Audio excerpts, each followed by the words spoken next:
다윗과 골리앗의 싸움, 모르는 사람이 없을 만큼 잘 알려져 있죠. 하지만 이들이 어디에서 싸웠는지 그 지리적 배경에 대해서는 알려진 바가 없습니다. 과연 이들은 어디에서 싸웠을까요? 그 현장을 직접 찾아가서 말씀을 읽고 묵상해 보겠습니다.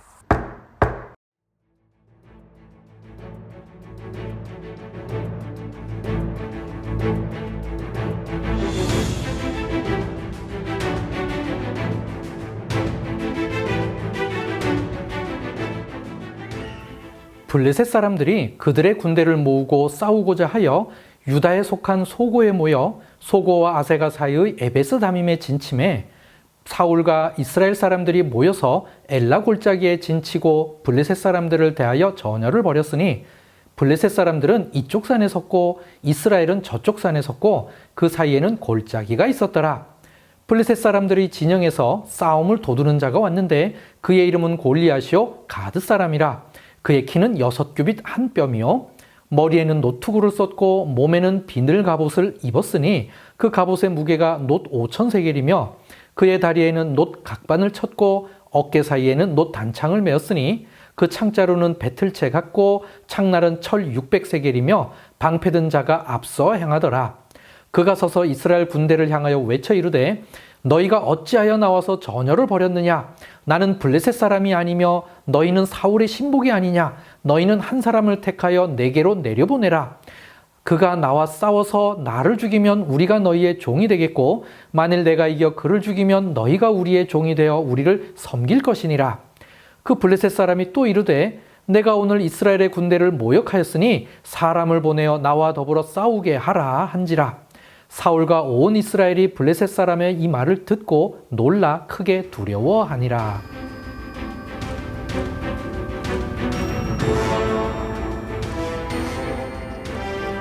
골리앗은 가드 출신으로 블레셋이 자랑하던 장수였습니다.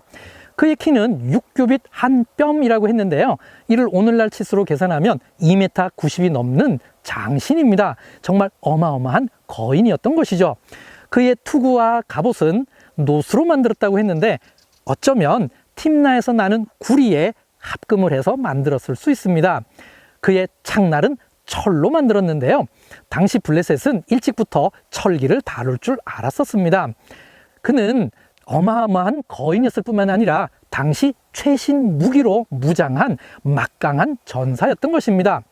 그는 블레셋의 진영에서 나왔다고 했는데 성경에는 이 진영에 대한 지리적 설명을 자세하게 해놓았습니다. 과연 블레셋의 진영은 어디였을까요? 엘라 골짜기 남쪽 능선의 소고와 아세가 사이의 에베스다밈에 블레셋의 진영이 있다고 했습니다. 에베스다밈은 성경에서 이곳에 단 한 번 등장합니다. 소고와 아세가는 구글 지도를 통해서도 검색할 수 있습니다. 하지만 에베스다밈은 아직도 정확하게 그 위치를 찾지 못했습니다. 단지 소고와 아세가 사이 어디 즈음이라고 추정할 뿐입니다. 에베스다밈을 히브리어로 하면 에페스다밈인데요. 피의 경계 혹은 피의 끝이라는 뜻입니다. 왜 피의 경계라는 이름이 생겼을까요? 이 이름에서 이 지역이 가진 역사 지리적 의미를 엿볼 수 있습니다. 이곳은 블레셋 세력과 이스라엘 세력이 부딪히는 힘의 충돌 지역이었습니다. 블레셋 평야에 살고 있는 블레셋 족속은 철기로 만든 강력한 무기와 철병거를 보유하고 있었기에 평야 싸움에 능할 수밖에 없었습니다.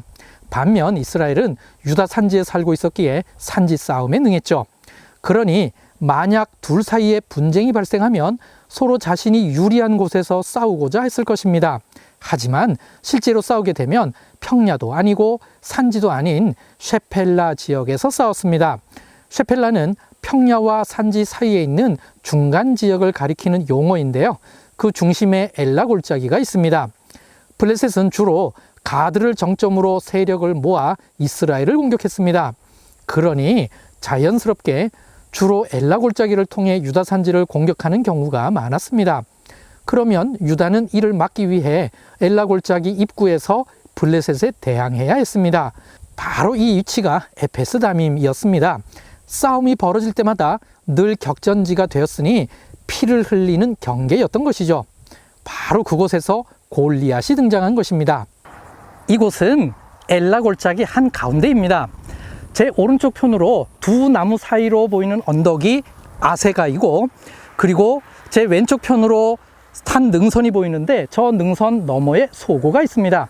그러므로 소고와 아세가 사이, 즉 제 뒤쪽으로 보이는 이곳 어딘가에 에베스 다밈이 있었을 것입니다.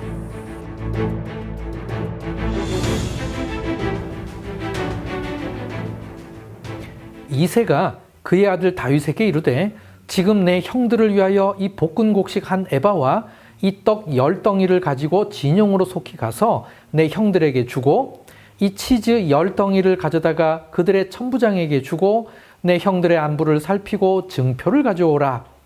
그때에 사울과 그들과 이스라엘 모든 사람들은 엘라 골짜기에서 블레셋 사람들과 싸우는 중이더라. 다윗이 아침에 일찍이 일어나서 양을 양 지키는 자에게 맡기고 이새가 명령한 대로 가지고 가서 진영에 이른즉 마침 군대가 전장에 나와서 싸우려고 고함치며 이스라엘과 블레셋 사람들이 전열을 벌이고 양군이 서로 대치하였더라.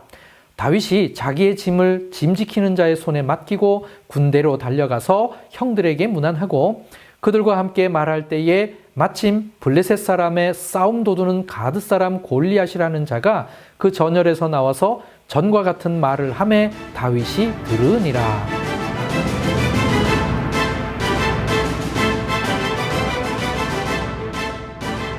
이새에게는 8명의 자녀가 있었습니다. 이새는 나이가 많아 전쟁터에 나가지 못했고 대신 장성한 3명의 아들이 전쟁터에 나갔습니다. 아직 장성하지 못한 5명의 자녀가 더 있었는데 다윗은 그 중에서도 막내였습니다. 이를 통하여 다윗의 나이를 어느 정도 짐작할 수 있습니다. 아마도 10대 중반이거나 어쩌면 그보다도 더 어렸을 것입니다. 이런 어린 다윗을 이새는 전쟁터로 심부름을 보낸 것이죠. 오늘날 누군가가 그랬다면 아동학대로 볼 수 있을 만한 일입니다. 도대체 이새는 무슨 생각으로 다윗을 전쟁터로 심부름을 보냈을까요? 첫 번째 해답은 지리적 개연성에서 찾아볼 수 있습니다. 베들레헴에서 능선을 따라 쭉 내려오기만 하면 엘라 골짜기에 이르게 됩니다. 자연스럽게 엘라 골짜기의 북쪽 능선과 연결됩니다. 베들레헴에서 전쟁터인 엘라 골짜기 이르기까지는 딱히 위험 요소가 없었습니다. 다윗은 어리지만 목동으로 양을 치면서 베들레헴에서 엘라 골짜기를 자주 다녔을 것입니다. 그러니 아버지 이새 입장에서 다윗이 비록 어리지만 안심하고 심부름을 보냈겠죠. 저는 지금 호르밧 하노트에 있습니다. 이곳과 관련되어진 특별한 전설을 하나 소개해 드리겠습니다. 다윗이 엘라 골짜기에서부터 골리앗의 머리를 들고 베들레헴의 자신의 집으로 돌아가다가 이 머리가 너무 무거워서 길가에 묻었다고 합니다. 이후 사람들이 골리앗의 머리가 묻혔다라는 곳에 돌을 던지기 시작했는데요. 이 돌들이 쌓여서 돌 무덤을 이루었습니다. 바로 이곳이 그곳입니다. 실제로 이곳은 베들레헴에서부터 엘라 골짜기까지 연결되는 능선입니다. 이 근처에서 1세기 때 만들어진 로마의 길이 발견되었는데요. 하드리아누스 황제가 이 길을 직접 통과했다고 해서 이후 데레카 케이사르, 즉 황제의 길이라고 불렸다고 합니다. 자, 이 길을 따라 엘라 골짜기까지 내려가 보겠습니다.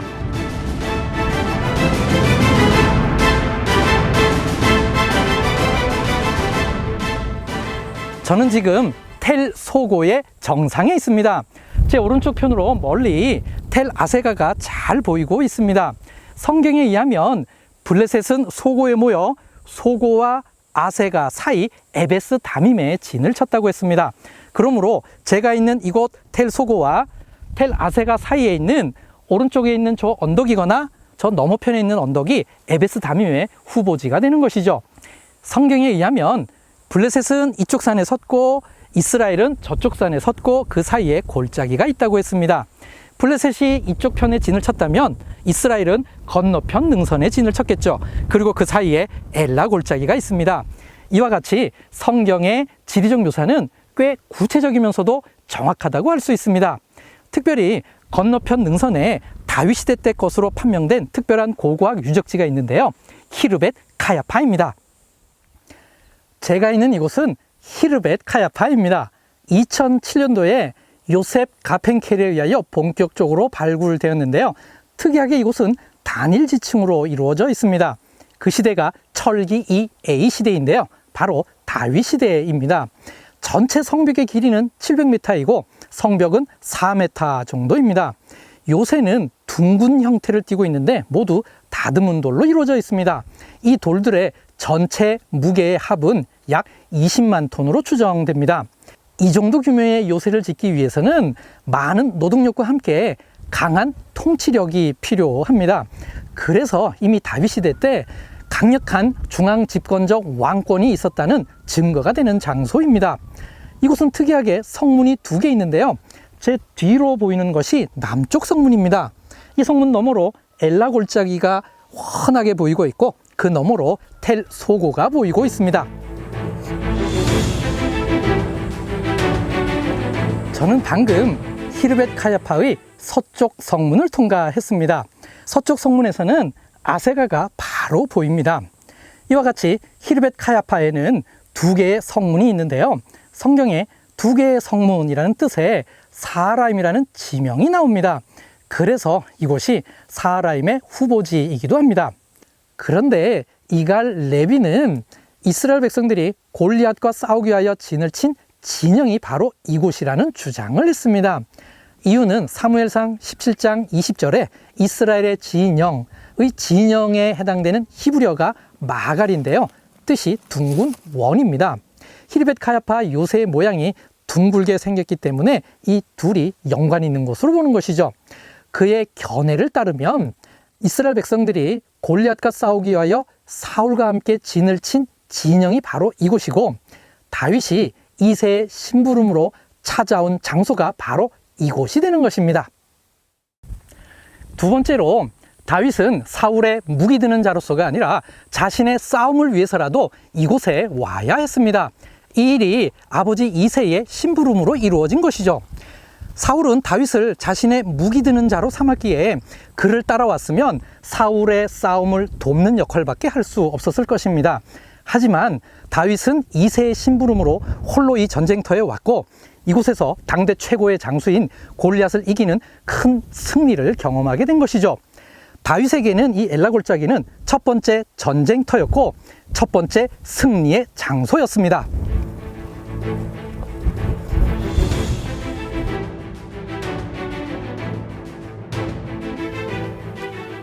손에 막대기를 가지고 시내에서 매끄러운 돌 5을 골라서 자기 목자의 제구 곧 주머니에 넣고 손에 물매를 가지고 블레셋 사람에게로 나아가니라.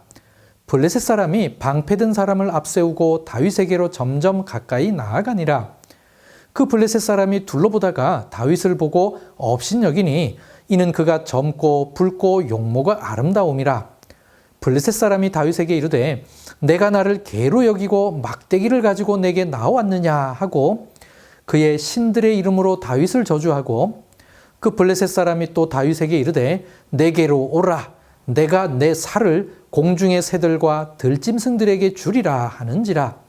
다윗이 블레셋 사람에게 이르되 너는 칼과 창과 단창으로 내게 나아오거니와 나는 만군의 여호와의 이름 곧 내가 모욕하는 이스라엘 군대의 하나님의 이름으로 내게 나아가노라.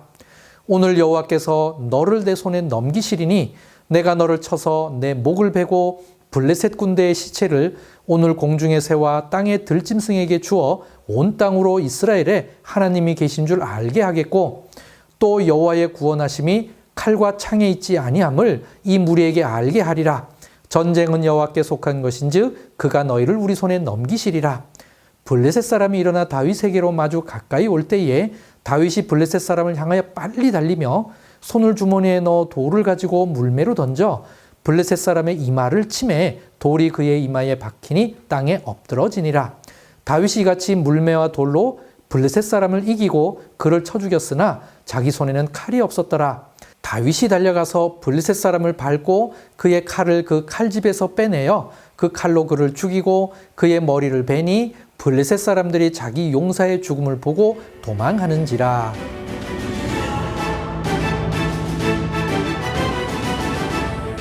골리앗은 블레셋의 진영 에페스 다밈에서 나왔고 다윗은 아마도 히르벳 카야파에서 나왔을 것입니다. 그러면 둘이 만나기 위해서는 다윗이 먼저 엘라 시내를 건너야 했습니다. 이때 다윗은 골리앗과 싸우기 위해 막대기와 물매를 들고 나왔습니다.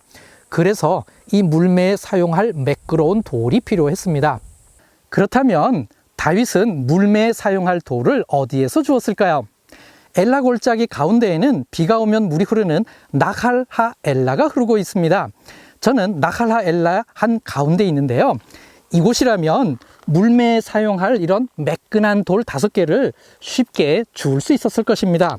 이렇게 주운 돌 5개를 제구, 즉 주머니에 넣고 모든 준비를 마친 다윗은 골리앗을 마주하기 위하여 엘라 골짜기 가운데로 나아갔습니다.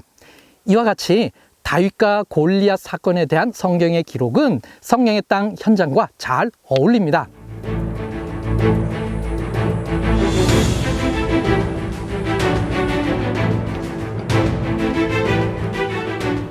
사무엘상 16장 18절에 다윗을 소개하기를 수금을 잘 타는 소년이라 하지 않고 용기와 무용과 구변이 있는 준수한 자라고 했습니다.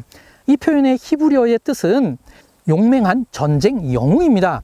당시 다윗의 상황과 어울리지 않는 소개이지만 하나님께서는 예상치 못한 방법으로 그를 전쟁터에 보내셨고 그곳에서 당대 최고의 장수인 골리앗을 이기는 승리를 경험케 하셨습니다.